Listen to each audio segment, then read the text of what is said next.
जिसके हाथ पैर और मन भली भांति संयमित हैं, अर्थात जिसके हाथ सेवा में लगे हैं, पैर तीर्थादि भगवत स्थानों में जाते हैं और मन भगवान के चिंतन में संलग्न है, जिसे अध्यात्म विद्या प्राप्त है, जो धर्म पालन के लिए कष्ट सहता है, जिसकी भगवान के कृपा पात्र के रूप में कीर्ति है, वह तीर्थ के फल को प्राप्त होता है। जो प्रतिग्रह नहीं लेता, जो अनुकूल या प्रतिकूल जो कुछ भी मिल जाए उसी में संतुष्ट रहता है तथा जिसमें अहंकार का सर्वथा अभाव है, वह तीर्थ के फल को प्राप्त होता है।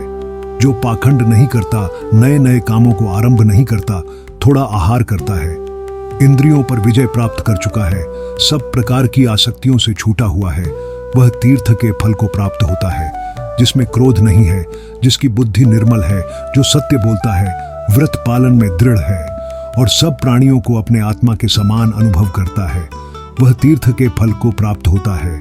जो तीर्थों का सेवन करने वाला धैर्यवान, श्रद्धा युक्त और एकाग्र चित्त है, वह पहले का पापाचारी हो तो भी शुद्ध हो जाता है।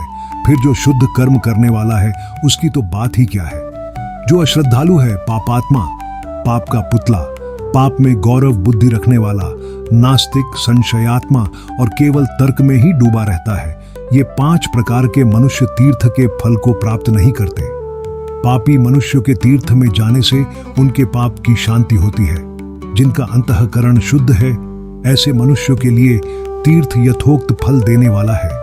जो काम, क्रोध और लोभ को जीतकर तीर्थ में प्रवेश करता है, उसे तीर्थ यात्रा से कोई भी वस्तु अलभ्य नहीं रहती। जो यथोक्त विधि से तीर्थ यात्रा करते हैं, संपूर्ण द्वंद्वों को सहन करने वाले वे धीर पुरुष स्वर्ग में जाते हैं।